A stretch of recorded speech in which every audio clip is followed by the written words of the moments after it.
भगवान फिर आगे ऐसे महापुरुष के बारे में बताते कि मुझे प्रिय कौन है।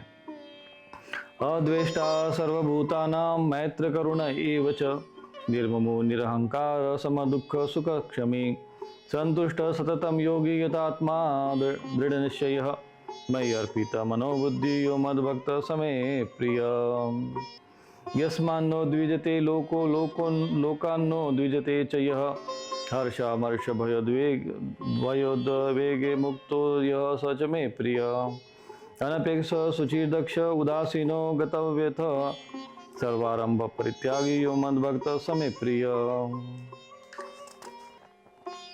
भगवान कहते हैं कि यो न द्वेष्टति यो न रिष्यति न द्वेष्टि न सोचति न कांक्षति शुभाशुभ परित्यागी भक्तिमान्य समे प्रिय सम शत्रौ च मित्रे च तथा मानापमानयोः शीतोष्ण सुख दुःखेषु समसंग विवर्जितः तुल्य निंदा स्तुतिर्मौनी संतुष्टो येन केनचित् अनिकेत स्थिरमति भक्तिमान में प्रियो नरः एतु धर्म्यामिदमृतमं इदं यथोक्तं परिपासते श्रद्धाना मत्परमां भक्तास्ते शिव में प्रिया। भगवान ने फिर प्रश्न यही था अर्जुन का कि आपका प्रिय कौन है भाई, आपको कौन अच्छा लगता है। बोले जो तिलक लगाता है, भगवा वस्त्र पहनता है, बहुत सुंदर मतलब बढ़िया माला घुमाता रहता है दिन भर इधर उधर लेकर, हाथ में वो आजकल वो सब चलने लगा प्रचलन, ऐसा है क्या? बोले ऐसा तो कोई वर्णन ही नहीं है। बाह्य क्रियाकलापों का यहाँ पर भगवान ने कई वर्णन ही नहीं किया है। उनके गुण और उनके कर्म, उनकी प्रकृति और स्वभाव, इस आधार पर भगवान ने तय किया है कि कौन मेरे लिए प्रिय है। तो कहते हैं भगवान ने कहा कि अद्वेष्टा सर्वभूतानां, जो भक्तगण, आप चूंकि यहाँ भक्त की बात आ रही है तो यहाँ भक्ति शब्द उचित होगा। समस्त भूतों में द्वेष भाव नहीं, द्वेष भाव से रहित है, द्वेष भाव नहीं रखता और स्वार्थ रहित सबका प्रेमी यानी मित्र है, मित्र भाव है और हेतु रहित दयालु है तथा निर्मम है भी, निर्मम भी है, दयालु भी है और निर्मम भी है, ममता नहीं है, निरहंकार है, अहंकार से रहित है, सुख सम दुख सुख और दुख में सम है, क्षमी यानी अपराध क्षमा करने वाला है तथा जो योगी सतत निरंतर संतुष्ट है, जो संतुष्टम सततम योगी, योगी जो है वो सतत संतुष्ट होना चाहिए और यथात्मा है, जिसमें मतलब जो मन और इंद्रियों को जिसने वश किया हुआ है, दृढ़ निश्चय वाला है और इतना होने के बाद भी जिसकी बुद्धि जो है वो मयि अर्पित मनोबुद्धि, मुझ में जो है मयि अर्पित मनोबुद्धि यो मद भक्त समे प्रिय। अब यह भक्त की बात है। यहाँ इन्होंने गीता प्रेस वाला में व्याख्या करते समय जो पुरुष लिखा हुआ है, भगवान कहते हैं समय यो मद भक्त, जो भक्त, तो यहाँ पे जो भक्त शब्द आना चाहिए। केवल सभी के लिए बात नहीं हो रही, भक्त के लिए बात हो रही। तो जो भक्त इस प्रकृति का स्वभाव का होगा, अद्वेष्टा सर्वभूतानां, समस्त प्राणी, किसी से द्वेष नहीं है, मैत्र करुण एव च, उसके अंदर मैत्री भाव होना चाहिए, सबके प्रति दया होना चाहिए, करुणा होनी चाहिए, परंतु वो निर्मम होना चाहिए, उसके अंदर ज़्यादा ममता मोह नहीं होना चाहिए, मोहवश वो निर्णय न ले, मोहवश किसी के प्रति आसक्त न हो, निरहंकार, सम दुख सुख क्षमी, सुख दुख में क्षम रहने वाला, क्षमा करने वाला, वो संतुष्टम सततम योगी, जो संतुष्ट रहने वाला। ये जो स्वभाव है प्रकृति, ये क्या है भाई? ये किसी तुम्हारे टाइटल है क्या? किसी के नाम क्या लिखा रहता है? संतुष्टम योगी, ऐसा किसी लिखा होता है? ऐसा नहीं लिखा होता है। संतुष्टम योगी, मयि अर्पित मनोबुद्धि योगी, मयि अर्पित मनोबुद्धि भक्त, श्री श्री 1008, ऐसा तो नहीं लिखा होता है। यहाँ तो सब दूसरे तरह के टाइटल रहते हैं, अनंत विभूषित वाले, सब ऊपर से विभूषित ही होते रहते हैं, अंदर से पता नहीं क्या हाल है। बाहर से आप कितना भी विभूषित हो जाओ, बाहर से अपने कितने माथे पे चंदन लगा लो, आड़ा टेढ़ा कुछ भी लगा लो, बाहर की चीजें जो है वो महत्वपूर्ण नहीं है ऐसा तो नहीं कह सकते, परंतु वो गौण है। बाह्य और आंतरिक दोनों चीजें आपकी मैच करनी चाहिए। बाहर तो आपने चंदन लगा लिया, पर मन भी आपका चंदन की तरह शीतल होना चाहिए। मन में जैसे आप बाहर आप वस्त्र जैसे आपके स्वच्छ है, सुंदर है, आपका ऐसा भी मन भी सुंदर होना चाहिए। व्यवहारिकता में आपके अंदर क्षमा भाव होना चाहिए। दयाभाव होना चाहिए, परंतु निर्मम भाव होना चाहिए। ये नहीं कि मेरे भतीजा आ जाए और मेरे गद्दी पे बैठ जाए। हाँ, कई साधु सन्यासी जो है आश्रम बना लेते, खुद बना लेते, फिर बाद में सोचते कि आप आश्रम पे गद्दी पे किसको बैठा है, तो वो अपने भतीजों को बैठा देंगे। नहीं, मेरे घर का आदमी। अरे भाई, योग्यता देखो, पात्र देखो, जो सेवा किया उसको देखो। बुढ़ा यहाँ पर भी ये ऐसे अवस्था आकर भी जो है उनका मोह जो है वो नष्ट नहीं होता है। इसलिए ये मत समझ लो कि सभी कपड़ा पहन लिए, आगे टाइटल लगा लिए तो सब मोह को परे हो गए। ऐसे हम, क्योंकि साधु जीवन में तुम देख रहे हैं, हम तो संसार को भी देख रहे हैं, साधु जीवन दोनों को भी देख रहे हैं, और जो भगवान कह रहे हैं वो भी देख रहे हैं, वो भी समझ रहे हैं। तो हम बिल्कुल अब जो भगवान कह रहे हैं उसका हम व्यवहारिकता में देख रहे हैं कि क्या चीजें बिल्कुल ठीक कह रहे हैं। तो ये सब भगवान ने कहा कि जो मुझे प्रिय है, वो श्रेष्ठ भक्त है, वो कौन है? कहते हैं कि जो इस प्रकृति का स्वभाव का होगा, स्वभाव जिसका ऐसा होगा, गुण होगा। नहीं, कपड़े ऐसे होंगे, कपड़ों की बात आई नहीं आ रही है, इसलिए भक्त की बात आती है, योगी की बात आती है। दूसरे लोग जब बोले कि फलाने वो योगी है, भैया वो योगी है, कैसे योगी? बोले वो योगी संप्रदाय से दीक्षा लिए, भगवा कपड़ा पहने हैं, बाल बच्चे नहीं है। मैंने कहा जिनके बाल बच्चे वो योगी नहीं होता क्या? हमारे ऋषि मुनि तो उनके तो खूब संतान हुआ करते, 4-4 पत्नियां होती थी, 100-100 पुत्र होते थे, वो योगी नहीं होते थे। अरे विवाहित और अविवाहित होने से, योगी होने न होने से कोई मतलब, कोई अर्थ नहीं बनता है। भगवान को महायोगेश्वर कहा गया, उनके तो कितने सारे विवाह हो गए। मन की स्थिति महत्वपूर्ण है। आपका मन और बुद्धि चित्त स्थिर है क्या, तब आप तो योगी है। योग चित्त वृत्ति निरोध। नहीं, हम तो खूब अच्छे से पेट घुमा लेते हैं, इसीलिए हम योग ऋषि है, हमें पेट घुमाना आता है, नौली करना आता है। तो भगवान कहते हैं कि क्या पतंजलि योग सूत्र में ऐसा लिखा है क्या कि नौली करना आता है इसलिए वो महायोगी कहलाएगा? कपाल भाती और नेति धोती आता हो वो योगी है, ऐसी व्याख्या है क्या पतंजलि योग सूत्र में? उसको योग कहते हैं क्या? नहीं, योग कहते हैं योग चित्त वृत्ति निरोध। जिसकी चित्त की वृत्तियां निरोध हो चुका है, तो तुमने चित्त के धरातल पर तो कुछ अभ्यास किया ही नहीं है, चित्त को वृत्ति को निरोध करने के लिए अभ्यास ही किया नहीं है, तुम्हें पता भी नहीं है। कितनों को पता है? अभी कितने भी बड़े बड़े योगाचार्य बने ना, इनको एक प्रश्न पूछो, भैया ये बताइए कि आप चित्त की वृत्ति क्या होती महाराज, वृत्ति क्या होती, चित्त वृत्ति क्या, वो ही नहीं बता सकते। निरोध करना तो बहुत दूर की बात है। जब चित्त की वृत्ति का निरोध करना है उसको नहीं आता, वो योग कहाँ से आएगा? उसको पूछो चित्त वृत्ति का निरोध कैसे होगा, तो ना बता पाएगा ठीक से समाधान परक चीजें। बोले नहीं, ये सब करना बाद में नहीं है, तो तुम अभी उस स्थिति में नहीं हो, तुम तो बस अभी बस बैठ के कपाल भाती करो, अनुलोम विलोम करो, बस ये आसन करो, वो आसन करो, इधर से टांग खींचो, उधर से चढ़ाओ, ऊपर से करो, इधर से उछलो कूदो, इसी में लगा देंगे तुमको।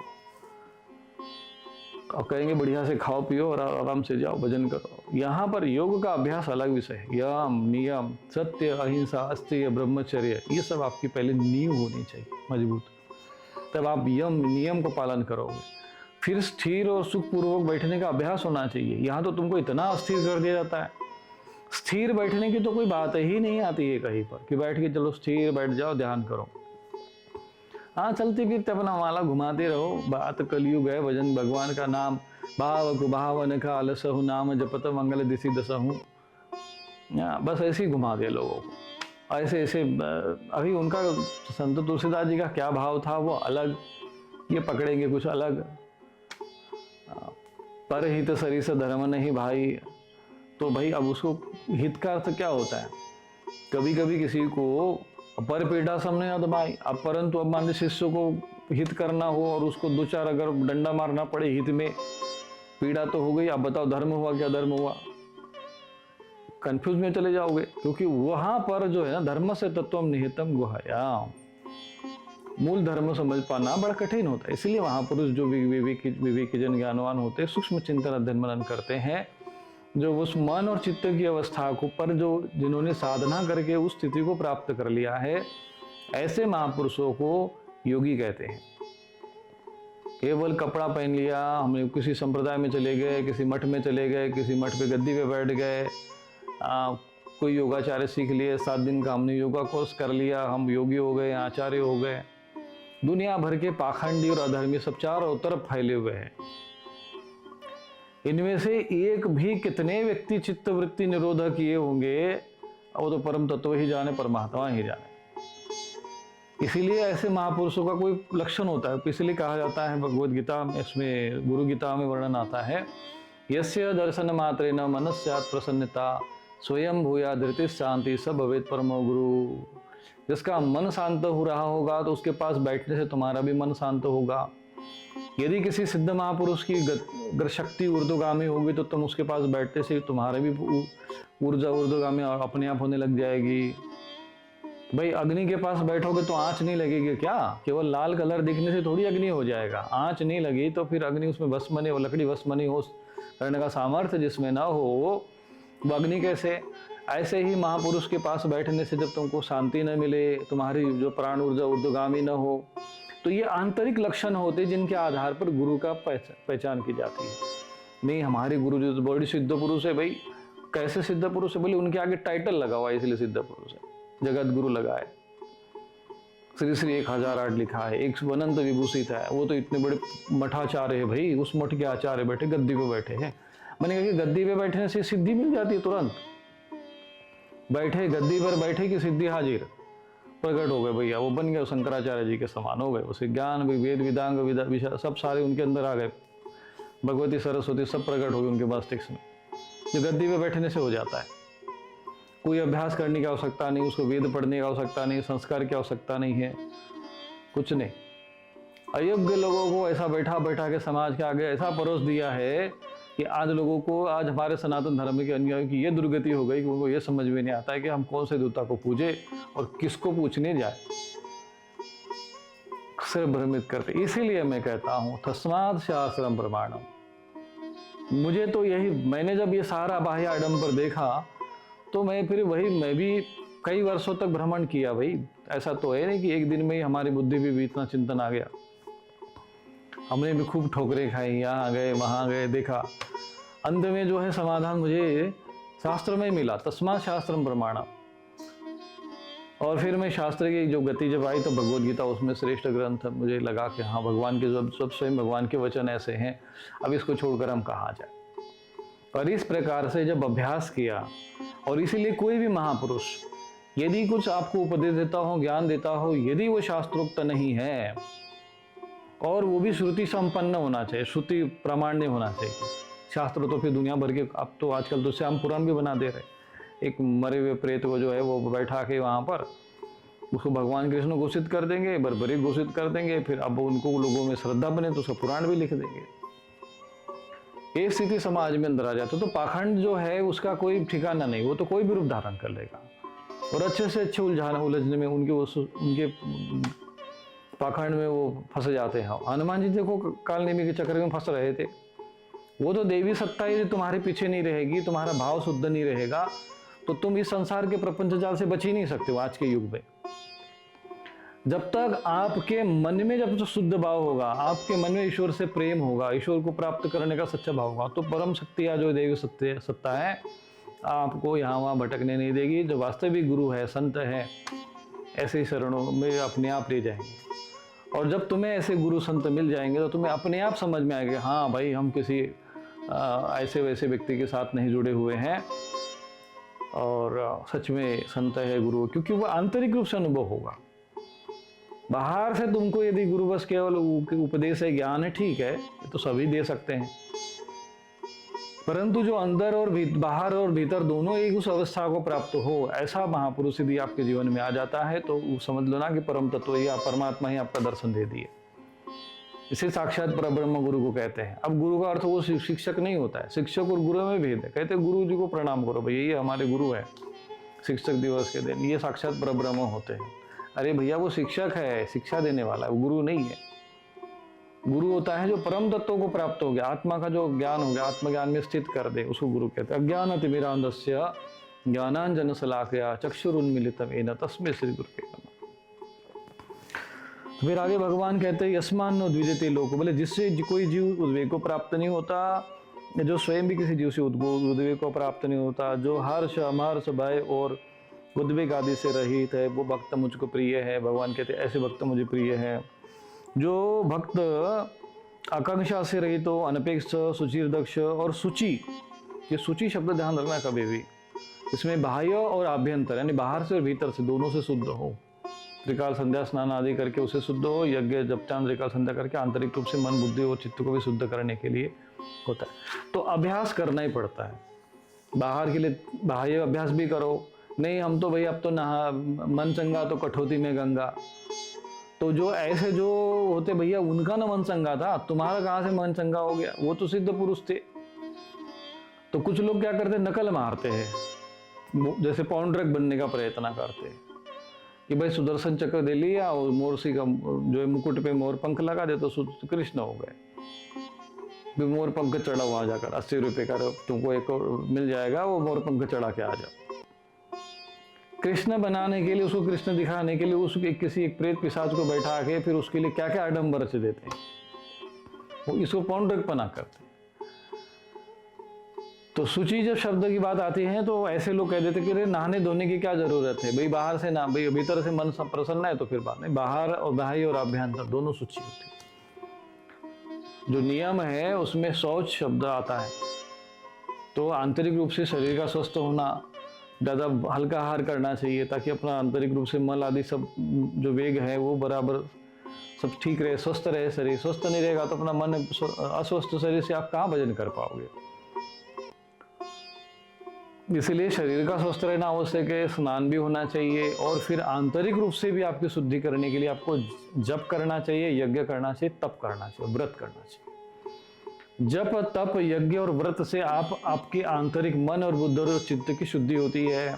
जैसे बाहर शरीर जल से शरीर की शुद्धि होती है, इसी प्रकार से नित्य क्रियाओं के द्वारा शरीर के शुद्धि होती है। ऐसे ही मन बुद्धि और चित्त की शुद्धि के लिए यज्ञ तप दान व्रत करना चाहिए। व्रत होना चाहिए, है ना, यज्ञ होना चाहिए।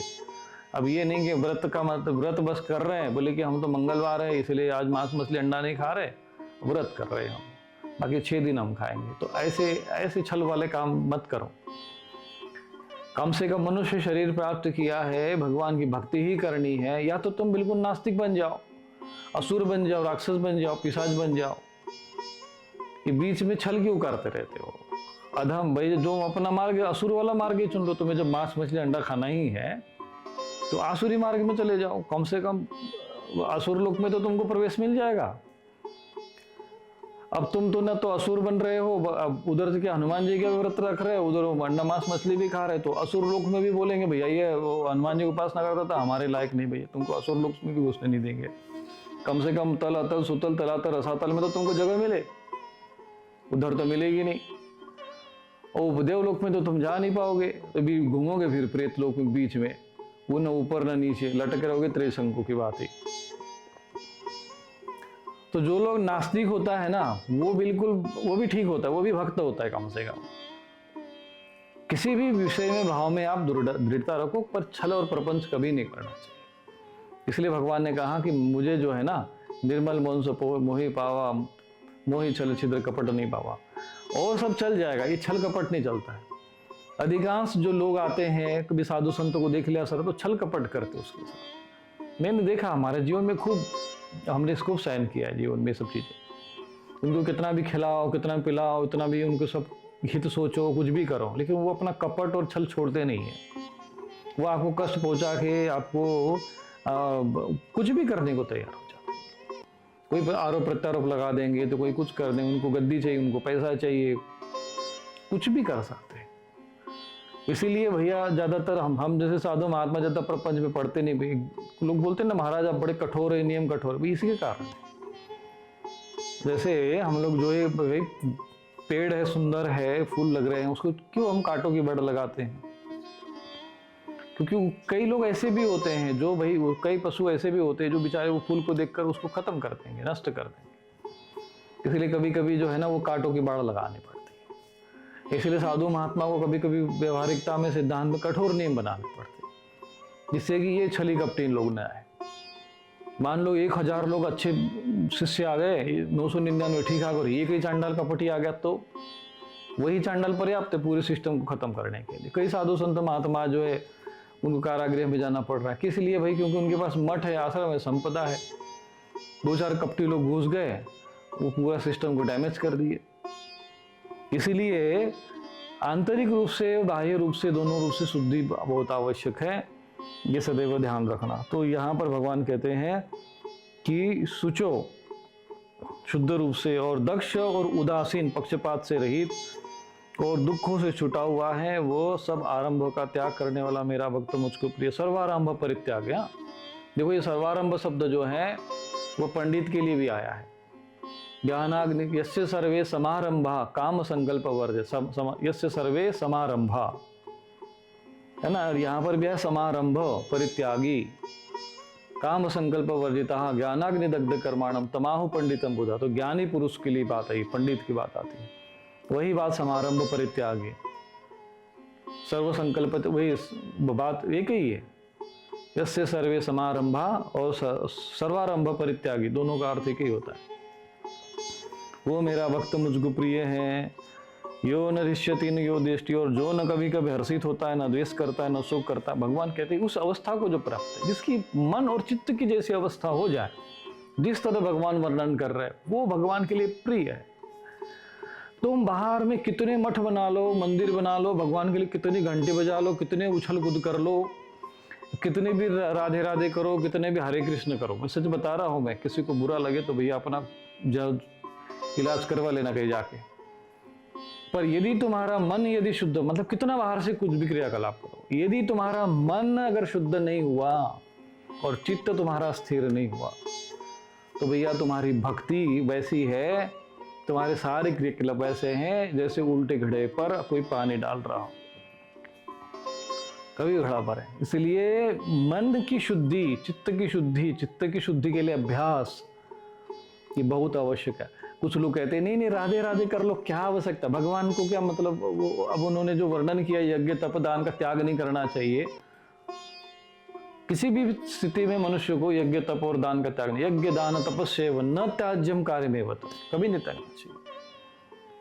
कहते नहीं यज्ञ की आवश्यकता क्या है, तप की आवश्यकता क्या है, जप की आवश्यकता क्या है, बस अपना भगवान का भजन कर लो, सब जगह राम ही राम, भाव को भाव अलगू। ये आलसी और तामसी और कपटी और छली लोगों ने ऐसे ऐसे वो, अरे तुलसीदास जी का भाव कुछ और रहा होगा कहने के पीछे, ये अपने मन मर्जी से अर्थ लगा लेते। भुवनम भय भंग व्यसनी न, वो तो समझ में आया नहीं। वो भंग व्यसनी न पकड़ लिए, भंग मतलब भांग और व्यसनी न मतलब व्यसनी, मतलब भगवान जो है भांग और गांजा के व्यसनी है, इसका अर्थ लगा लिया। खूब चिलम पी रहे भगवान के नाम पर, शिव जी के नाम पर। कई शिव महापुराण में, भागवत महापुराण में, कई किसी अन्य ग्रंथ में भगवान को चिलम पीते हुए देखे हो, भगवान शिव जी को नहीं। इन चिमल जो ये सब गंजेड़ी भंगेड़ी है, इनको पूछो एक बार, ये चिलमची जितने भी होते हैं, ये भगवान शिव जी को चिलम, ऐसी फोटो मतलब बड़ी डिजाइनिंग अघोरी है भैया। हम तो किस बात है अघोरी को, अघोरी का अर्थ भी पता है तुमको। अरे जो घोर नहीं, मतलब जो बिल्कुल भयानक नहीं, शांत है, शिव आत्मा में स्थित है, जो शांत, उसको अघोरी कहते हैं। ये लोग कहते हैं हम तो शमशान में बैठते हैं, खोपड़ी हाथ में रखते हैं, मांस खाते हैं, मछली सौ खाते हैं, गांजा पीते, चिलम गांजा भांग। बोले भुवनम भंग व्यसनी न, भगवान जो भंग की व्यसनी है। अरे मूर्खो, उसका अर्थ कुछ पता तो है नहीं तुमको। विकारोपी श्लाघ्य भुवनम भय भंग व्यसनी, उसका अर्थ पूरा श्लोक तो समझो। 14 भुवनों के भय को भंग अर्थात तो यहाँ भांग नहीं है, भंग मतलब नष्ट करने का, जिनको व्यसन है, ऐसे महापुरुषों के विकार भी प्रशंसनीय होते हैं, ये उसका अर्थ बनता है। तो इसीलिए ज्ञानी पुरुष, इसीलिए जो धर्माचार्य जो होते हैं, जो उपदेशक होते हैं, उनको आचार्य होना बहुत आवश्यक होता है। कम से कम उनको उस शब्द का पदच्छेद, अन्वय और अन्वयार्थ करना तो आना चाहिए, इतना तो ज्ञान होना चाहिए। नहीं भंग के व्यसनी है भगवान, आपने नहीं सुना वो शिव महापुराण में, तो उसमें शिव महिम्न स्तोत्र में तो लिखा है। तो बोले भंग व्यसनी ना, इसका क्या अर्थ होगा। अब देखने में तो लगता है भंग के व्यसनी ना मतलब भंग के व्यसनी है, शब्दों के आधार पर तो ये लगता है उसको देख के, पर ऐसा नहीं। भुवनम भय, यहाँ भंग का अर्थ नष्ट करना होता है, भंग का अर्थ भांग पीना नहीं होता है। बोले भगवान देखो व्यसन शब्द लिखा, व्यसनी है भगवान भी, व्यसनी नशेड़ी है वो, भगवान भी नशेड़ी है। अरे ले, भगवान शिव जी को भी नशेड़ी बना, और खूब चलेगा। अभी देखा कावड़ा तो खूब डीजे चलेंगे, खूब गांजा पियेंगे, खूब नाचेंगे कूदेंगे, गवर्नमेंट पे कहेंगे खूब तमाशे करो भैया। खूब भगदड़ मचाओ। और बेचारा कोई भी जो भक्त होगा जो शांति से माला लेकर बैठना चाहे तो उन गंजेड़ी भंगड़ियों के बीच में बैठ के नहीं पूजा कर सकता। इसलिए मैं तो कहता हूँ कि यदि सच्ची भक्ति करनी हो, भजन करना हो, तुमको इस सब चक्कर में इन भगदड़ में मत जाओ। इनको कोई नहीं समझा सकता। ये कलयुग के भाई इन्हीं का युग है, ये पिशाच लोग, ये पिशाच युग है। इन पिशाचों को, नराधमों को, नर पिशाचों को आप समझा कुछ नहीं पाओगे। इसलिए अपने घर में रहो, शांति से भजन करो, जहाँ शिवलिंग है घर में वहीं पे जल चढ़ाओ।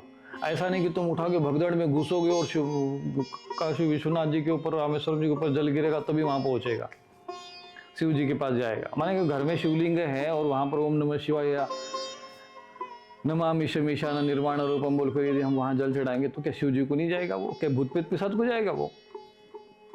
अब वो भगदड़ में पता चला कि तुम जा रहे जल चढ़ाने के लिए, वो कहाँ जा रहा है, कौन से किधर गिर रहा है, किसके मुख पे गिर रहा है, कि कहाँ जा रहा है, कुछ पता नहीं। ऐसे भगदड़ से जो वास्तविक भक्त है उनसे बचना चाहिए, हम तो यही कहेंगे।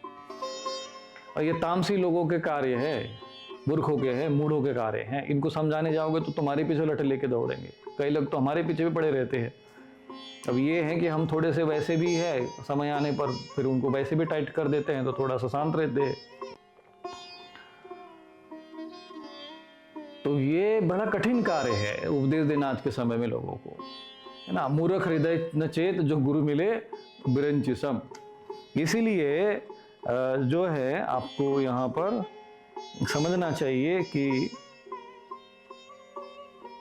भगवान जो है जिस प्रकार का जो उपदेश दे रहे हैं उसके पीछे भाव, भक्ति करते समय किस प्रकार से भक्ति करना चाहिए। बाह्य दिखावों में, बाह्य आचरण और बाह्य तमाशों में उलझ कर अपने जो वास्तविक है, तो भगवान कहते हैं इस प्रकार का आचरण करो। न किसी से देश, न किसी को देखकर ज्यादा चिंता करना, न ज्यादा अपेक्षा करना, न महत्वाकांक्षा रखना, शुभ और अशुभ का परित्याग, भक्ति मान में समय प्रिय। सम शत्रु च मित्रे च तथा मान अपमान, मान अपमान में सम जो रहता हो। शीतोष्ण सुख दुखेशु, और सर्दी और गर्मी, भूख और प्यास, इनको जो सुख और दुख में जो समान रहता हो वो सम संग विवर्जित हो। और भगवान कहते संग विवर्जित हो, जो आसक्ति से रहित रहता है। ये कुसंग आदि से चक्करों से मत पड़ा करो, बचो, अपने कर्म करो बस, केवल भगवान अपना कर्म जो है, नियत जो आपको कर्म, परम प्रकृति, प्रारब्ध, संस्कार और नियत कर्म मिला 24 घंटे है, उसकी अपनी दिनचर्या बना लो। और प्रातः काल उठो, अपना स्नान संध्या आदि करके भगवान का जो भी पूजा पाठ, जो गुरु के द्वारा या जो भी श्रद्धा जो भी आप जानते हो, जो शास्त्रोक्त तो देवी देवताओं की आराधना उपासना अपना करो। 1 घंटा 2 घंटा वहाँ पे समय दो। उसके बाद अपना नित्य कर्म, सांसारिकता में जो व्यावहारिकता में जो कर्म बनते वह करते रहो। मन से भगवान का चिंतन करते रहो। कोई उनका जो नाम या मंत्र लेकर उसका मनन, बाहर से दिखावा मत करो, ज्यादा तमाशा नहीं करना। अब बाहर दिखावा करने का अर्थ ये भी नहीं है कि बिल्कुल आप एकदम तिलक और शिखा सूत्र काट के बैठ जाओ, ऐसा नहीं करना। शिखा सूत्र रखना वो शरीर की एक जो आध्यात्मिकता की आवश्यकता है। तिलक वगैरह, थोड़ा बहुत चंदन का तिलक वगैरह लगाना चाहिए, उसका शास्त्रों में महिमा कही गई। तो ये शास्त्रोक्त विधान है तो उसके लिए कोई आपत्ति नहीं है। तो थोड़ा सा जो शुद्ध चंदन है उसका तिलक कर देना चाहिए। बोले गुरु जी हम आढ़ा लगाएंगे, टेढ़ा लगाए, खड़ा लगाए, भैया जैसा समझ में वैसे लगाओ, उससे कोई फर्क नहीं पड़ता है। नहीं तो भाई त्रिपुंड लगाएंगे तो शिव जी प्रसन्न हो जाएंगे, मान लो चंदन लगाए तो क्या नाराज हो जाएंगे? देवताओं में ये सब नहीं होता है। जो उच्च कोटि के परम तत्व को प्राप्त हो गए, भाई जब साधारण उनका भक्त जब ऐसा होता है कि जो है वो मान अपमान, न किसी पे जो है किसी को शत्रु नहीं मानते, वो तुमको क्यों शत्रु मानेंगे? तुम पर क्या लठ लेके भाई, अरे उनके लिए असुर राक्षस है ना, उनके ऊपर आक्रमण करने के, तुम ही मिल गए क्या? कई लोग भगवती काली का भगवान के रुद्र रूप देखकर भयभीत हो जाते हैं। क्यों भयभीत हो रहे? अरे वो शत्रु, वो राक्षसों के लिए, भक्तों के लिए थोड़ी है। भक्तों पर तो वो कृपावान दयावान है, रक्षा के लिए शस्त्र अस्त्र लेकर बैठे। तुम्हारी रक्षा में अगर हनुमान जी गदा लेकर न खड़े रहे तो ये असुर भी जो है कैसे भयभीत होंगे? हनुमान जी के हाथ में गदा न हो तो कैसा लगेगा? हनुमान जी अच्छे लगेंगे?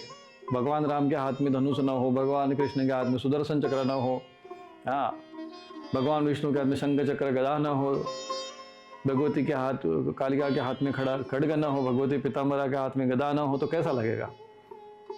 हाँ, तो वो तो फिर ऐसे असुरों की कमी नहीं है। इसलिए इन असुरों को दमन करने के लिए ये सारे शस्त्र अस्त्र और रौद्र रूप धारण किए जाते। भक्त के लिए नहीं होते, भक्त को तो दयावान है। इसलिए भक्तों को देवताओं से, भगवान से, इष्ट से, गुरु से अपने भयभीत नहीं होना चाहिए। गुरु भी मान लीजिए कभी डांट दिया, कुछ अपशब्द भी बोल दिया, कुछ भी कर दिया, तो फिर भी तुम्हारा हित ऐसी है, क्योंकि तुम्हें उस परम तत्व के लिए जाना। तुम्हारे अहंकार पे चोट करना, अहंकार ठीक ठाक करना, ये उनका काम है। अरे तो तुम्हारे शरीर को और ये सब शरीर से परे तुमको ले जाना चाहते हैं ना, बस तुम शरीर में अटके पड़े हो। अब गुरु तुमको आत्मा में स्थित करना चाहते हैं। गुरु का कार्य आत्मा में स्थित करना, आत्मभाव में स्थित। तुम जब तक तुम सर्दी, गर्मी, भूख, प्यास, देह भाव, इन चीजों को सहन नहीं करना आएगा, यम हीन व्यथयन्ते ते पुरुषम पुरुष सब सुख दुख समधीरम सो अमृतत्वाय कल्पते, वही तुमको अधिकारी बनता है। और ये अधिकारी बनने के लिए आपके अंदर ये गुण आपके अंदर होने चाहिए। फिर भगवान आगे कहते हैं कि तुल्य निंदा, निंदा और स्तुति में समान रहने वाला, मौन रहने वाला, मौनी। मौनी का अर्थ मौन रहने वाला भी होता है और मननशील। व्यर्थ का कोई ज्यादा किसी से बात करने की आवश्यकता नहीं है। फोन पे के घंटा आधा घंटे लगे रहो भैया, बट ठीक है, बात हो गई, इतना मोबाइल है, ये व्हाट्सएप कर दे, SMS कर दे, जितना हो सके बात कर ले जाए राम जी की, है ना। ज्यादा चिपकना नहीं चाहिए सब चीजों के प्रति। और इस तरह से आप अपने पास 24 घंटे बचे तो 20 घंटे दुनियादारी के दे दो, 4 घंटे अपने भगवान को सुरक्षित रख लो। 20 घंटा बहुत है संसार के लिए, 4-6 घंटा अपना सो, 12 घंटे में पूरा। पहले कई ऐसे जो पूर्व काल में जितने भी भक्तगण होते थे, वो अपना समय पर नियमित रूप से अपना जाना, कई ऐसे भी विदर्भ परंपरा के होते, वो अपना टाइम से सारे फिर भी कर लेते सारे कर्म। 1-2 घंटे के लिए दोपहर का समय दुकान बंद करके बैठ जाओ, भजन कर लो अपना। और अरे दुकान हो तो दुकान में जाओगे तो तुम्हारे जो है ग्राहक चले जाएंगे। अरे जो तुम्हारे प्रारब्ध में वो आएंगे। कई लोग 24 घंटे बैठे थे दुकान पर, मक्खियां मारते रहते भी। और कुछ बुद्धिमान होते 2 घंटा आते, अपना पूरी सब्जी बना के बेच के चले जाते सुबह सुबह, और अपना दिन भर का कमाई कर लेते हैं। तो जो तुम्हारा प्रारब्ध है वो तुम्हें वापस अपने आप में मिलेगा, इसलिए उसके लिए चिंता नहीं करना चाहिए। संतुष्टो केनचित, संतुष्टो एन केनचित, यानी जो एन केन, जो सभी प्रकार के जीवन का निर्वाह होने में जो संतुष्ट रहता हो, अनिकेत, जो ममता रहित रहता हो, स्थिर मति रहता हो, जिसकी मति स्थिर हो, भक्तिमान में प्रियो न रहा। भगवान कहते हैं अंत में, परंतु जो श्रद्धायुक्त पुरुष मेरे परायण होकर ऊपर कहे हुए कर्म में अमृत को निष्काम प्रेम भाव से सेवन करते हुए भक्त मुझको अतिशय प्रिय है। ये तो धर्म अमृतम इदम, बता देखिए, ये धर्म अमृत है। ये जो आप लोगों को अभी उपदेश और ज्ञान दिया ना भगवान ने, जो भगवत गीता में जो उपदेश दिया, उसको भगवान ने धर्म अमृत माना है। क्या माना है? धर्म अमृत माना गया है। और धर्ममय अमृत को, ये जो धर्ममय अमृत को यथोक्तम परिपासते, जो यथाउक्त है ना, सब ऊपर कहे, जो अभी तक जितना उपदेश दिया, जो धर्म का उपदेश दिया, जो ज्ञान दिया, उसमें जो परिपासते अर्थात उसका अध्ययन मनन चिंतन करते हैं, भगवान के ज्ञान का चिंतन करते हैं, जो भगवान ने उपदेश दिया है, जो भगवत गीता का उपदेश दिया है, उसका जो सेवन करते हैं, ज्ञान का चिंतन करते हैं। और श्रद्धा दाना मत परमा, और श्रद्धा जो मुझे पे परायण होकर श्रद्धा युक्त है, ऐसे जो भक्त है वो मुझे अतिशय प्रिय है। उन सभी भक्तों में भी भक्तास्ते अतीव में प्रिय, वो कहते वो तो मुझे ही ज्यादा प्रिय है। अर्थात भगवत गीता सुनना, भगवत गीता का के ज्ञान का चिंतन करना, मनन करना, ये भगवान जो है कहते हैं कि ऐसे जो भक्त है, जो मेरे में श्रद्धा रखते हैं और मेरे परायण रहकर करते हैं, वे मुझे अतिशय प्रिय हैं। इस प्रकार से आज 12वां अध्याय पूर्ण होता है। फिर अगले सत्र में हम लोग 13वें अध्याय की ओर बढ़ेंगे। इसमें भगवान उवाच, इदम शरीरम कौन्तेय क्षेत्रमित्यभिधीयते एतद्यो वेति तम प्राहु क्षेत्रज्ञ इति तद्विदु। क्षेत्रज्ञ योग के नाम से है ये। अभी क्षेत्र क्या, अभी भक्ति योग का उपदेश दिया।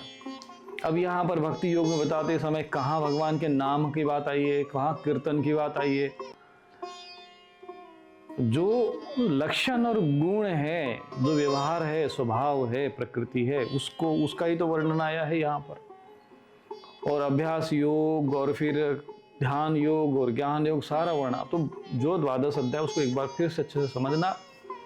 और जो अव्यक्त की उपासना करने से अच्छा है कि आप साकार ईश्वर की उपासना करें। ये मत और पंथ और इस सब चीज़ों में संप्रदाय में उलझ कर जो तुम्हारी संस्कार और बुद्धि से परे, वो सब नहीं। तुम्हारी बुद्धि, प्रकृति और संस्कार क्या है, वो आप समझो, चिंतन करो और फिर भगवान के किसी एक स्वरूप का पूरा जीवन भर अध्ययन मनन करो। नहीं हम तो इसी पंथ के हैं, हम तो इसी समुदाय के हैं, ये तो हम इसी संप्रदाय के हैं, तो तुम उसी में पता नहीं फंसे रह जाओगे। अब क्या करें महाराज, फंस गए, अब करे क्या, समाज के बीच में रहना है। भाई समाज को देखना है कि तुम्हें अपनी सदगति देखना है। समाज तो भैया तो जिस दिशा में जाएगा, तुम्हें अपना करो। उद्धरेद आत्मानम आत्मान अवसाद, अपने आत्मा का स्वयं उद्धार करो, कोई तुम्हारा उद्धार नहीं करेगा। अब पता नहीं ये सब कैसे मत संप्रदाय बने हैं, भगवान जाने। जो भी बने हो अपने अपने संस्कार के अनुसार जो उपदेश दे रहे हो वो भी ठीक ही है, परंतु वो उनकी अपनी संस्कार प्रकृति तुम्हारी उससे भिन्न है या कुछ उसके अनुकूल नहीं बन रही है, तो तुम जो शास्त्रों में तुम्हें प्रमाण दे अनुसार चलो ना। तुमको गाढ़ तो नहीं बांध दिया कि नहीं भाई तुम उस मत से हो, परंपरा से हो, संप्रदाय से हो, तो तुम अभी उधर उधर नहीं जा सकते हो, उधर भगवान का भजन नहीं कर सकते हो, चिंतन नहीं कर दोगे तो भगवान नाराज हो जाएंगे। अब शिव जी का उपासना करने वाले पर भगवान विष्णु नाराज हो जाएंगे क्या? पूरा वो त्रिशूल वो गदा लेकर तो फिर खोपड़ी में मारने आएंगे। या विष्णु के उपासक हो तो शिव जी उस पर नाराज हो जाएंगे। ऐसा है क्या शास्त्रों में? ऐसा कोई भेद जो नहीं होता है, देवी देवताओं में ऐसा कोई भाव नहीं होता है। ये मूर्खों के द्वारा फैलाए हुए षड्यंत्र होते हैं जिनको समुदाय बनाना होता है, जिनको समुदाय बना के अपना ऐश्वर्य और संपदा और गद्दी और साम्राज्य ये सब खड़े करने पड़ते हैं। ज़्यादा वही सब चीज़ें करती है। ये परिवार बना देंगे, ये समुदाय बना देंगे, संप्रदाय बना देंगे, ये मत बना देंगे, मजहब बना देंगे, वो सब। अरे हम सब एक सिद्धांत में जोड़ो ना। परमात्मा भगवान कृष्ण ने उपदेश देते समय किसके लिए उपदेश दिया? किसी मत वालों के लिए दिया क्या? किसी संप्रदाय के लिए दिया, किसी पंथ के लिए दिया, किसी मजहब के लिए दिया? किसी भी समोहम सर्वभूत हितिरता, समोहम सर्वभूतेषु न मे द्वेषोस्ति न प्रिय। समस्त प्राणी मात्र का हित करने के लिए ये उपदेश दिया है। इसलिए कोई भी मनुष्य किसी भी मत जो है मत संप्रदाय किसी से भी जुड़ा, वो भगवत गीता में भगवान के वचनों का श्रवण करके मनन करके उसके अनुसार आचरण करके अपना उद्धार कर सकता है। क्योंकि हम उसी ईश्वर के अंश है और उसी ईश्वर का अंश होने के कारण भगवान ने अपने उन्हीं प्रिय अंशों के कल्याण के लिए ये प्रिय उपदेश दिया है, ये धर्म उपदेश दिया। ये धर्म अमृत है, इसका श्रवण करो। तो ऐसे धर्म ग्रंथ जो है अनुसरण करना चाहिए। कुछ लोग कहेंगे नहीं भाई तुम हम तो भगवत गीता, अब भगवत गीता में ये तो नहीं लिखा है कि नहीं भगवत गीता पढ़ोगे तो तुम दूसरे किसी धर्म ग्रंथ का अध्ययन नहीं करोगे, बस इसी को पढ़ लो। हाँ, तो ऐसा भी नहीं है। भगवान का जो है जिसमें तुम्हारा हित हो अपना। और जब ये ज्ञान देने के बाद भी ये भी कहा कि महापुरुषों के पास भी जाओ। ऐसा नहीं कि अब तो ज्ञान सुन ले, किसी महापुरुष के पास जाने की भी आवश्यकता नहीं है, ऐसा भी नहीं है। तो अध्यात्म जो है वो पूरा खुला हुआ मार्ग है।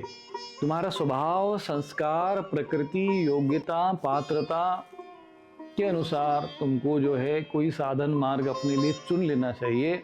किसी प्रकार के बंधन में नहीं बंधना चाहिए। और यदि किसी प्रकार का नियम अपने जीवन में अपने ग्रहण कर भी लिया है तो इसका अर्थ ये नहीं होता है कि आप दूसरों के नियमों का या किसी चीज़ की अवहेलना करो या उनका अनादर करो, ऐसा भी नहीं है। हम ये मान लेना चाहिए कि हम सब एक ही ईश्वर की उपासना करते हैं, विभिन्न साधन और उपासनाओं के द्वारा करते हैं। इसलिए कोई व्यक्ति अगर यदि किसी दूसरे एक संस्था से छोड़कर दूसरी संस्था में चला गया या कल भगवान राम का उपासना करते हैं वो कृष्ण में भक्ति में चला गया, उसका मन अगर उधर चला गया तो ठीक है, करने दो कुछ दिन तक। भाई जिसके संस्कार प्रारब्ध में है तो कर देगा। यदि उसका संस्कार होगा तो उसी में लीन हो जाएगा। मेरा भाई ने मेरे तो गिरधर गुफा, दूसरों ने कोई ये तो कहा, लेकिन अंत में ये भी कहा कि भाई पायो जी मैंने राम रत्न धन पायो। उनको राम कहने में उनको कोई समस्या नहीं है, परंतु जब उनमें कृष्ण में ध्यान लग गया, आप इसका अर्थ ये थोड़ी कि वो धनुषधारी भगवान राम का चिंतन करे, वह हनुमान जी जो है सुदर्शन चक्रधारी का ध्यान करेंगे। जिसका जहां मन लग, परंतु वो सब जानते हैं कि हाँ एक ही तत्व है। इस तरीके से जब हम समोहम सर्वभूतेषु वाली भावना में आएंगे, जो शास्त्रोक्त तो सिद्धांत है जिससे समस्त जीवों का कल्याण हो सकता है, सर्वे भवन्तु सुखिनः ये भाव से जो उपदेश है वही सनातन धर्म का उपदेश है, वही सनातन धर्म के सिद्धांत है। और सनातन धर्म जो है, जो सिद्धांत है, भगवद गीता का जो उपदेश ज्ञान है, वो समस्त मानव जाति को अपने आलिंगन में लेते हैं। और इसके लिए कोई ऐसा नहीं है कि भाई तुम जो तुम्हारे प्रकृति स्वभाव संस्कार के अनुसार जैसा तुम आचरण कर सकते हो वो अपना आचरण करो। तो स्वाभाविक रूप से वैसे ही आचरण करता है। परंतु कुछ लोग बलपूर्वक, छलपूर्वक, कपटपूर्वक हमारे इस धर्म में आ जाओ, हमारे मत में आ जाओ, हमारे संप्रदाय में आ जाओ, अब हमारे संप्रदाय में आगे उधर नहीं जा सकते हो, ये सारे जो आडंबर बीच में जो फैलाए गए हैं, ये सभी के सभी अधर्म ही अधर्म है, घोर अधर्म है। इसमें जो लोग उलझ गए वो फिर कभी सदगति को प्राप्त नहीं होते, इनकी दुर्गति होना निश्चित है। क्यों? क्योंकि जो वास्तविक आत्मज्ञानी होगा वो भी धीरे धीरे जब आत्मज्ञान होगा उसको, तो फिर उसको समदर्शन में आ जाएगा। आत्मज्ञान पंडित जब वो ज्ञानवान हो जाएगा, पंडित हो जाएगा, वो समदर्शी बन जाएगा, तत्वदर्शी बन जाएगा, और तब वो अपने एक ही तत्व को सब ओर देखेगा, सब में देखेगा। इस स्थिति को प्राप्त करना ही अध्यात्म का जो है मुख्य उद्देश्य है। भगवान ने उसमें आरंभ में कहा अध्यात्म क्या है, कहते स्वभाव अध्यात्म उच्चते। स्वभाव वो जो अपने जो मूल स्वभाव है, आत्म स्वभाव है, उसमें स्थित हो जाएगा, स्वयं को भी आत्मा मानेगा, सबको भी आत्मा रूप में देखेगा। इस प्रकार से ये भक्ति योग है। तो फिर अभी हम आगे क्षेत्र योग का विषय में भी अध्ययन मनन करेंगे। और देखो भगवान ने जब अंत में उपदेश दिए हैं, तो आगे आपने देखना अंत में, अंतिम अध्याय में सारा उपदेश देने के बाद भगवान ने यही कहा अर्जुन से, भाई जो तुमको उपदेश देना था मैंने दे दिया, अब तुम यथ इच्छा से तथा करो, जैसे समझ में आए वैसे करो। भगवान ने ये नहीं कहा कि नहीं तुमको यही करना चाहिए, अब यही मंत्र लो, यही दीक्षा लो। अब मैं भगवान कृष्ण के रूप में ही हूँ तो मुझे कृष्ण रूप में पूजो, भगवान शिव जी को नहीं पूजना है, भगवान राम को नहीं पूजना है, किसी सिद्धू मरसू को नहीं पूजना है, ऐसा भी नहीं है। दुराग्रहिता, हठधर्मिता, ये मूढ़ता और मूर्खता के लक्षण है, ध्यान रखना। और जहाँ ये मूढ़ता और मूर्खता और हठधर्मिता हो, वहाँ कैसे सदगति होगी और वहाँ कैसे धर्म होगा, ये विवेकवान लोगों को स्वयं सोच लेना चाहिए। और मनुष्य शरीर प्राप्त हुआ है तो बुद्धि तो दी हुई, तो थोड़ा उसका उपयोग करो, सारी की सारी मत बेच के खा जाओ, नहीं तो फिर बाकी अंत में फिर बचेगा कुछ नहीं। जब हम कभी भी शास्त्र में चर्चा करते हैं, शास्त्रों को चर्चा करते हैं, लोगों को ये बात कहते हैं कि भाई वो व्यक्ति जो प्रेत है, तुम जो जिसको पूज रहे वो प्रेत है, वो देवता नहीं है, तो इस बात को सुनकर कई लोगों को उनको लगता है कि हम भावनाएं आहत कर रहे। भाई मैं तुम्हारे आहत नहीं कर रहा हूँ, तुमको ज्ञान दे रहा हूँ कि तुम जो है दुर्भाग्यवश, मूर्खतावश, अज्ञानवश, मूढ़तावश जो है अशास्त्रीय आचरण कर रहे हो, अधर्म का आचरण कर रहे हो, और तुम्हें मैं उसका धर्म और अधर्म का अंतर बता रहा हूं, ये मैं इतना कार्य हमारा हो रहा है, तो उस पर तुम चर्चा कर सकते हो ना, चिंतन कर सकते हो। जो शास्त्र में धर्म का ज्ञान है, जो शास्त्रोक्त ज्ञान है, वो उपदेश करना हमारा कार्य है। तो केवल वही तो हम उपदेश देते हैं, वही तो हम लोगों को मार्गदर्शन करते हैं जो धर्म युक्त है, शास्त्रोक्त है। और यदि वो अशास्त्रीय है तो हम बताते हैं अशास्त्रीय है, या असत्य है तो असत्य है, सत्य है तो सत्य है, धर्म है तो धर्म है। बस इतना ही तो बताते ना, क्या धर्म है क्या अधर्म है, इतना ही तो बताना साधु संतों का कर्म है ना। अब तुमको लगता है कि तुम जो कर्म कर रहे हो वो अधर्म निधर्म है, तो तुम भाई उसको सिद्ध करो। जैसे हमने तुम्हारे उसको विषय का खंडन किया है, तुम्हारे व्यवहार और कर्म कांड का, वैसे तुम हमारे भी वाणी का खंडन करो। बताओ भाई कहाँ पे तुम्हारे कौन से धर्म ग्रंथ में तुम्हें वर्णन दिया है, और जब वर्णन नहीं दिया है तुम जो है तुमको उसको स्वीकार कर लो कि हाँ बात तो ठीक कह रहे हैं, सत्यवाद शास्त्र में वर्णन नहीं है। इसका अर्थ ये है कि इतने दिनों से हम भ्रांति में, अज्ञानता में जी रहे थे, अब वापस आ जाओ ज्ञान में, शास्त्र देवता का आचरण करो। अब तुम अज्ञानता को, मूढ़ता को, मूर्खता को, अशास्त्रीय चीजों को, उन प्रेत पिशाचों को अब देवता बना लिए हो, मूर्खता बस पूज रहे थे।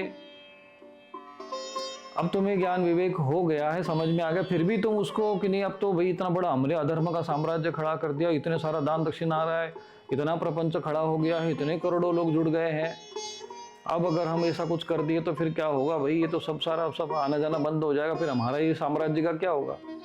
तो ये भाई अधर्म का साम्राज्य लेकर तुम उसमें बैठना चाहते हो, तो तुम तो दुर्गति में जाओगे, उन विचारों को भी, हजारों करोड़ों को तुम दुर्गति में ले जा रहे हो।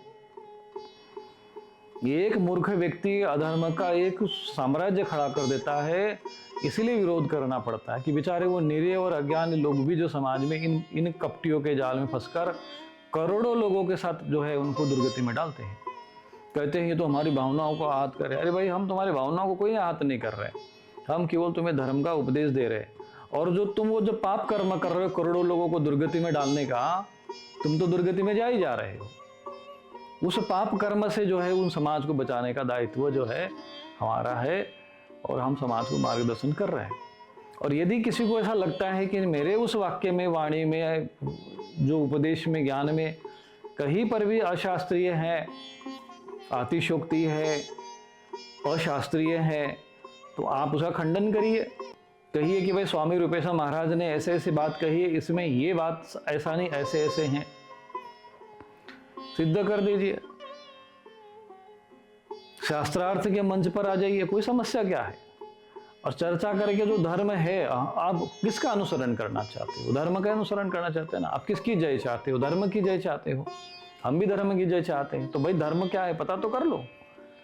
ऐसे ही तुम अधर्म को धर्म मान के तुम अधर्म की, भाई अधर्म की भी जय करवा रहे हो, अधर्म की तुम जो है अनुयायी बने हुए हो। बोले नहीं हम तो धर्म के, भाई तो पता तो चलेगा ना, मंच में आओगे तभी तो समझ में आएगा। तर्क तो दो, शास्त्र का प्रमाण तो दो, बताओ तो सही कौन से धर्म ग्रंथ में है।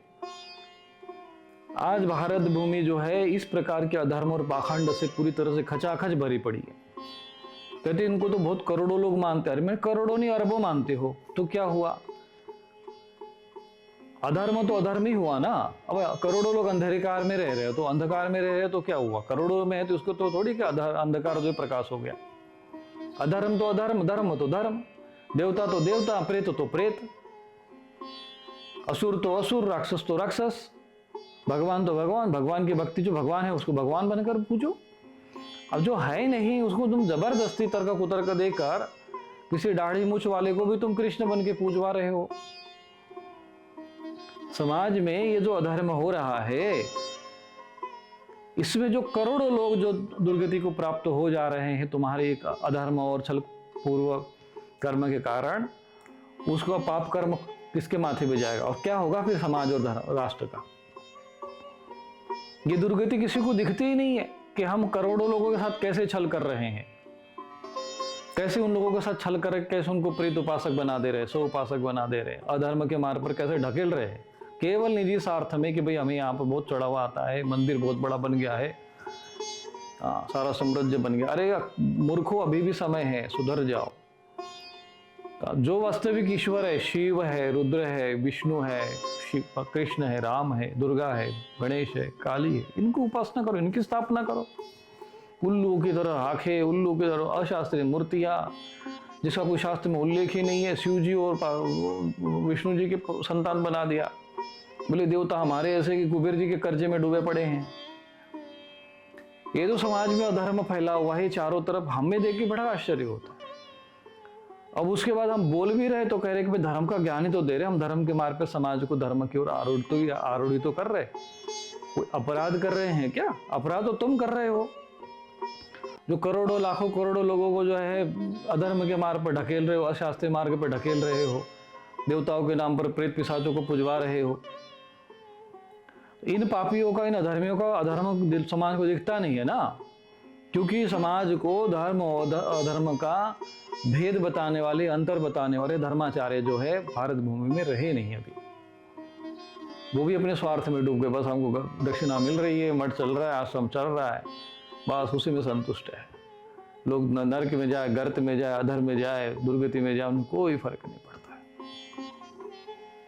बस केवल चिल्लाएंगे धर्म की जय हो, अधर्म का विनाश हो। चिल्लाने से थोड़ी होने वाला है। जो आचरण करे उस पर धर्म और अधर्म के बीच में समाज को भेद बताना और उन्हें सर्वभूत हित रहता, उनका हित किस में है इसको देखो। तुम अपने हित में पूरे समाज को और पूरे मानव जाति को, प्राणी मात्रों को गर्त में मत ले जाओ। ऐसे ही कई विधर्म में भी समाज में आए, बाहर से, विदेशों से हमारे देश में आक्रांता। उन्होंने जब बलपूर्वक, छलपूर्वक, तलवार के बल पर लोगों का धर्मांतरण कर देगा कि नहीं, हाँ ये हमारे मत को स्वीकार करो। ये कौन लोग थे भाई? इनके पास कोई तुम्हारा मत किस आधार पे सत्य है, इस बात पे कोई तुम लोगों ने न शास्त्रार्थ किया, न मंच किया, न कोई चर्चा नहीं, कुछ नहीं। तुम बस हम तलवार गर्दन पे रख देंगे, भैया तुम हमारे धर्म में आ जाओ, हमारे मत को मानो। तुम्हारे मत को क्यों माने भाई? पता तो चले, क्या तुम ईश्वर की आराधना कर रहे हो कि शैतान के पूज रहे हो कि किसी को पूज रहे हो, क्या है विधि विधान तुम्हारे पास? चर्चा होनी चाहिए थी ना। ये तो सर्व विवेक शास्त्र के आधार पे तय होगा ना। तुम्हारा धर्म ग्रंथ है, तुम लेकर आ जाओ, हमारा धर्म ग्रंथ हम लोग लेकर आते, चर्चा करते, मन पर बैठते हैं। बताओ तुम किसको, शैतान को पूज रहे हो कि परमात्मा को पूज रहे हो, पता तो चले। देवों को पूज रहे हो कि सबों को पूज रहे हो। अभी तो 100 पूजने की परंपरा चली, देव तो पता नहीं कहां चले गए। कोई रुद्र, गणेश, वरुण, वायु, अग्नि, इंद्र, इनको तो कोई पूछता ही नहीं है। सबों को पूज रहे, घर सब गाड़ के जमीन में गाड़ देंगे, ऊपर से चबूतरा बना देंगे, बोलिए समाधि है, लो भाई पूजो भाई, माथा टेको। कौन सी परंपरा है? कौन सी भगवान राम और कृष्ण की समाधि बनी हुई, बताइए। ये सब कलयुग का अधर्म पाखंड फैला हुआ है, दिखता भी नहीं है, समझ भी नहीं, विवेक बुद्धि नहीं बची है, क्योंकि आपके जीवन में धर्म ग्रंथ नहीं है। शास्त्रोक्त जो धर्म ग्रंथ ऋषि मुनियों ने आपके लिए मार्गदर्शन के लिए रचित किए थे, तुमने उनको लाल कपड़े में बांधकर पूजा घर में बंद कर दिया, पैकेट में। इसलिए तुमको धर्म का ज्ञान नहीं है, और ये फिर बाहर के अधर्मी और विधर्मी आकर तुम्हारे खोपड़ी में जो प्रवेश करा देते, उसको तुम सत्य मान लेते, उसको तुम धर्म मान लेते। और ये हुआ है पिछले 500 वर्षों से, 1000 वर्षों से, जो ये सब विधर्मी आते गए, इन्होंने बलपूर्वक छलपूर्वक समाज में ये फैला दिया। वो तो स्वयं दुर्गति में जाकर सड़े गड़े मुर्दे बनकर पूज ही रहे हो, दुर्गति को प्राप्त पूरे मानव जाति को उसी समाज में, समूह में ढकेल दिया। अरे पहले सत्य तो सिद्ध तो करते, तुम विद्वान हो, तुम्हारा धर्म ग्रंथ है, धर्माचार्य, बताते तो सही कि किस प्रकार से तुम्हारा धर्म मत श्रेष्ठ है और हमारा जो है अश्रेष्ठ है, हम असत्य और तुम सत्य हो। उसके लिए वो तैयार नहीं, बोले नहीं हम उसमें कोई प्रश्न चिन्ह नहीं खड़ा कर सकते, बस तुमको मानना है। तो भैया ऐसे लोगों को मूढ़ कहते हैं। इन मूढ़ों ने जो है, ये अधर्मी लोग होते हैं, असुर लोग होते हैं। असुर भी यही आसुरी प्रकृति के लोग। असुर ने जब भी कभी कभी आसुरी साम्राज्य जब होता है तो उनका यही रहता है, यज्ञ बंद करो, तब बंद करो, जब बंद करो, देवताओं को मत पूजो, मैं ही ईश्वर हूं, मुझे ही पूजो। यही होता है। कंस के समय में यही हुआ, रावण के समय में यही होता था। फिर क्या हुआ, अंत में भगवान को अवतरित होना पड़ता है, और फिर इन लोगों को परित्राणाय साधु नाम, फिर सज्जनों की रक्षा करने के लिए विनाशाय दुष्कृताम, धर्म संस्थापना, फिर धर्म की संस्थापना करनी। लोगों को बार बार समझाना पड़ता है कि धर्म ये है भाई। आज हमारे देश में इसी मठ मंदिरों धर्म के नाम पर, जहाँ मठ मंदिर में धर्म होना चाहिए, यज्ञ होना चाहिए, दान होना चाहिए, तप होना चाहिए, वहां सबों की पूजा, प्रेतों की पूजा हो रही है। और आज भारत भूमि में एकमात्र अगर हम साधु बचे हैं जो इस बात को, सत्य को कह रहे हैं, तो कई तो स्वीकार भी कर रहे हैं, लेकिन अब करे क्या? कहते हैं अब करे क्या हमारा समाज में? अरे करे क्या मतलब क्या है? अब तो दुर्गति में जाओगे क्या? जब तुम्हें पता चल गया है, किसी ने समझा दिया है, 1000 वर्ष के बाद ही चलो मान लो समझा दिया है, तो क्या हुआ? अरे अज्ञानता है तुम्हारी, ये 10 दिन की हो, 10 साल की हो, 100 साल की हो, 1000 वर्ष की अज्ञानता तो अज्ञानता है। जब वो खंडित हो रही है, शास्त्र प्रमाण दिया जा रहा है, तो उसको स्वीकार कर लो। शंकराचार्य जी आए, उन्होंने जब उसका खंडन मंडन किया तो समाज ने स्वीकार किया। तो इस प्रकार से धर्म और अधर्म का अंतर और भेद समझ के धर्म का अनुसरण करना चाहिए, आचरण करना चाहिए। और वो शास्त्र धर्म ग्रंथ भी उपलब्ध है। ऐसा तो है नहीं कि पूरे जो धर्म ग्रंथ भी नष्ट हो गए हो, कि महाभारत नहीं है, कि भगवद गीता उपलब्ध नहीं, वेद नहीं, कि उपनिषद उपलब्ध नहीं है। सब कुछ तो उपलब्ध है। क्यों नहीं धर्मशास्त्र चर्चा करते? और कि विधर्मियों को भी खींच के लेके आओ मंच पे, बताओ भैया तुमको ही हम मान लेते हैं, देखते हैं तुम्हारे भाई कितने तुम्हारे स्वर्ग में पहुंचते हैं तुम्हारे मार्ग का अनुसरण करके। इन शैतानों ने, अधर्मियों ने भी धर्म समझ के समाज के ऊपर बलपूर्वक और छल पूर्वक थोप रहे हैं, ज्ञान पूर्वक नहीं है। इनमें बुद्धि तो कहते, बुद्धि का तो तुम बेच ही दे बिल्कुल, कहते बुद्धि रखना ही नहीं, सोचना ही नहीं है तुमको। भगवत गीता में भगवान कहते बुद्धो शरणम अन्विच्छ, बुद्धि के शरण में जाओ, बुद्धि पूर्वक कर्म करो, बुद्धि योगा धनंजय, बुद्धि को लेकर चलो। और ये कहते बुद्धि को ही खत्म करो, एकदम बिल्कुल मूर्ख बन जाओ, मूढ़ बन जाओ, बेवकूफ बन जाओ, भेड़ बकरी की तरह बस, भेड़ बकरी की तरह बस ऐसे बन जाओ, भेड़ बक्कड़ में धक्के खाते रहो। मनुष्य फिर बचा क्या? तुमको तो पूरा एकदम पशु बना दिया तुम लोगों को। और ऐसा कर करके ये समुदाय बना दिया। और चल मान लो इनका समुदाय बन भी गया, इनका साम्राज्य आएगा तो क्या होगा फिर? चारों तरफ मूढ़ और मूर्ख, अधर्मी आसुरी और फिर उस विजा के ऊपर ये राज करेंगे, तो भाई पता चलो मूढ़ों का सरदार कैसा होगा, मूर्खों का सरदार महामूर्ख। इसलिए अहंकार विमूढ़ आत्मा, ऐसे लोग, वो तो मूढ़ ही है, ये जो सरदार होगा वो विमूढ़ होगा, तो क्या होगा फिर, अधर्म साम्राज्य करेगा और फिर सब नाश होगा, दुर्गति, कोई सुखी शांति नहीं रहेगी समाज में। इसलिए भगवान को बीच बीच में आकर इन मूढ़ों का अंत करना पड़ता है, असुरों को नाश करना पड़ता है, दुष्कर्मियों का नाश करना पड़ता है और धर्म की संस्थापना करनी पड़ती है। तो ये विषय जब तक समझ में नहीं आएगा, इसलिए हम ये नहीं कहते भाई हमारा कोई मत नहीं, हम तो जो पहले से हमारे ऋषि मुनि ने जो ज्ञान उपदेश दिया हुआ है धर्म ग्रंथों में, उसका हम अनुसरण क्यों नहीं कर रहे। कोई महात्मा आ गया, उसने मत रख दिया, बोले इसको जपो, इसको करो, फिर तुम गड़े मुर्दे बोले कि अपने शवों को जलाना नहीं, जमीन में गाड़ दे। अरे तुम्हारे चलो ठीक है, संत रहे होंगे, सिद्ध पुरुष रहे होंगे, उनके पंच तत्व में स्वतः लीन हो गए होंगे, अब तुम तो सारे सिद्ध हो गए चेले बन गए, तो उनके तब लाशें गाड़े जा रहे, सब गाड़े, सब पूरे भूमि को, भारत भूमि को 100 भूमि बना दिया, देवभूमि प्रेत भूमि बन गई। जगह जगह कहते हैं कि वहां देवता खड़े हैं, मैंने कि इतने देवता हो गए हैं, कौन से धर्म ग्रंथ में इतने देवता, 33 कोटि देवता का वर्णन नहीं कहीं पर। अरे 33,000 देवताओं को भी तुम नाम ना बता पाओगे ठीक से, 3300 भी ना बता पाओगे, उतनी भी आवश्यकता नहीं है। एक ही भाई 5, 10, 15 जो भी शास्त्रों जो सर्वतो भद्र मंडल बनता है, 33 प्रकार के देवताओं की बस स्थापना होती है। अलग अलग कार्य के लिए अलग अलग मंडल बन जाते हैं, बहुत ज्यादा हुआ तो 1000 देवता, 2000 देवता, इससे ज्यादा क्या है, वो उतना वर्णन ही नहीं शास्त्रों में। 33 करोड़ कहाँ से आ गए, गली गली में प्रेत बैठा, उनको देवता बना दिया कि ये देवता है, 33 करोड़ देवता, देवता नहीं है वो, 33 करोड़ प्रेत बैठे हैं, 33 करोड़ ने 33 अरब देवता बन के, प्रेत बन के बैठे। जगह जगह जगह मूर्ति पे पत्थर पे सिंदूर पोत दिया, बोले देवता हो गया, 2 दिन में ही देवता बन गया। क्या करोगे समाज में, सधर्म पाखंड को। और कोई धर्माचार्य इस विषय पर बोलने को तैयार नहीं है, क्योंकि उन्होंने भी अपना विलासिता का साम्राज्य खड़ा कर लिया है, वो भी अपने संन्यास धर्म से भ्रष्ट हो गए, वो भी अपने साधु भ्रष्ट धर्माचार्य का जो कर्तव्य होता है धर्म का, वास्तविक धर्म का ज्ञान देना, उससे भ्रष्ट हो गए। भय लगता है उनको, भक्तों से भय लगता है कि नाराज न हो जाए, भक्तों से उनको भय लगता है कि चढ़ावा न आना बंद हो जाए। अरे सब चढ़ावा आना बंद भी हो गया, तुम्हारा मठ भी धराशायी हो गया, तब भी क्या, तुम तो संन्यास ले चुके हो ना पहले से ही, सब नष्ट हो भी गया, और वैसे भी एक दिन सब कुछ नष्ट होना है। भगवान कृष्ण की तुम्हारे सोने की द्वारका नहीं बची, तुम्हारा कहाँ साम्राज्य बचेगा। बड़े बड़े राजा महाराजाओं के राजमहाराज खंडर बन के वहां कबूतर वहां बीट कर रहे हैं, तो आसक्ति किस बात की। कम से कम सन्यासी और धर्माचार्य को सत्य कहने में, धर्म का ज्ञान देने में, शास्त्रोक्त तो सत्य कहने में किसी प्रकार का भय नहीं रखना चाहिए। और यदि वो ऐसा कोई नहीं करता है तो वो अपने सन्यास धर्म, धर्माचार्य धर्म का उल्लंघन करता है। और कोई महापुरुष, यदि कोई साधु संत महात्मा यदि इस प्रकार का करने का, सत्य कहने का साहस रखता है, उसको समर्थन तो कम से कम करो।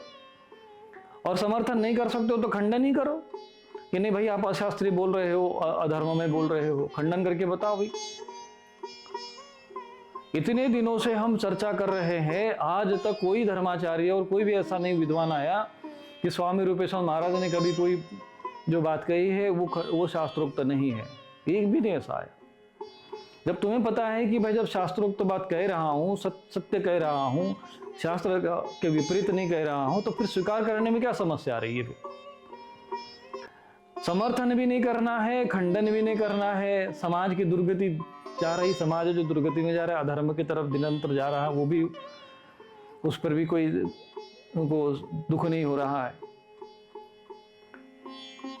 इस प्रकार का जो आचरण है समाज में, इसको हमें समझना पड़ेगा। और जो वास्तविक सनातन धर्म है, धर्म संस्थापनार्थाय, तो धर्म की संस्थापना, पुनः सनातन धर्म की संस्थापना होना बहुत आवश्यक है।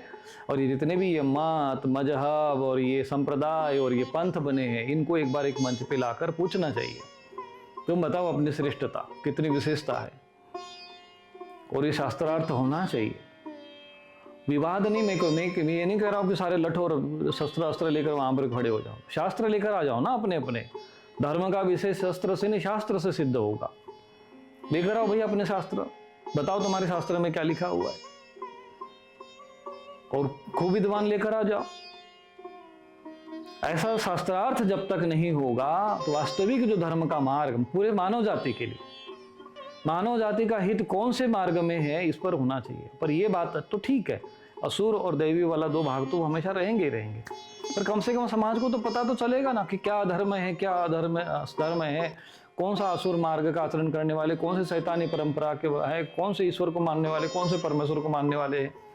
कम से कम ये भेद तो पता चल जाएगा। लोग फिर अपने अपने प्रकृति और स्वभाव के अनुसार आसुरी प्रकृति को तो उधर जाएंगे, देवता वाले तो इधर रहेंगे। अभी तो हम बीच में त्रिशंकु लटक गए।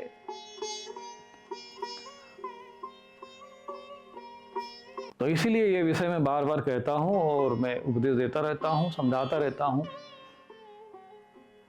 जिससे कि जो है वास्तविक शास्त्रोक्त मार्ग जो है समाज के समक्ष प्रशस्त हो, धर्म की संस्थापना हो। यही हमारा उद्देश्य है और कोई किसी प्रकार का हमारे मन में कोई स्वार्थ नहीं है, और न मुझे कोई बहुत बड़ा समुदाय खड़ा करना है, न कोई मुझे शिष्य के प्रति मोह होता है, और न कोई मुझे कोई सम्मत खड़ा करना है, संप्रदाय खड़ा करना है, न कोई परिवार खड़ा करना है। जो कार्य शंकराचार्य जी करके गए, जिन्होंने अपना उपदेश दिया, ज्ञान दिया, भगवद गीता का उपदेश दिया, उन्होंने भाष्य करके दिया, ज्ञान दिया, भाई वही उपदेश, वही कार्य, वही परंपरा का हम अनुसरण कर रहे हैं, इसके अतिरिक्त कुछ नहीं है। एक धर्माचार्य का दायित्व निर्वहन करने का प्रयत्न करते हैं और समाज को उस शास्त्रोक्त जो सत्य पथ्य के ओर, जो वास्तविक तमसो मां ज्योतिर्गमय है, जो प्रकाशमय मार्ग है, उसको अग्रसर करने का प्रयत्न करते हैं। तो कल हम क्या देखेंगे, रात्रि काल में यदि सत्र लेने का जो ऐसी अवस्था बनी तो हम 13वें अध्याय की ओर अग्रसर होंगे। तो इतना ही। नारायण नारायण नारायण। क्या आपकी समस्याओं का समाधान नहीं मिल रहा? स्वामी रूपेश्वरानंद आश्रम में पितृदोष निवारण, काल सर्प दोष शांति, नारायण बलि पूजन, महायज्ञ, जन्म कुंडली विश्लेषण, अभिमंत्रित रक्षा कवच तथा सिद्ध यंत्र जैसे श्री यंत्र, कुबेर यंत्र उपलब्ध हैं। साथ ही नकारात्मकता, शामक स्प्रे, मंत्र सिद्ध यज्ञ भस्म और दैवीय रक्षा कवच भी प्राप्त करें। अभी कॉल करें और सेवा हेतु दान करें।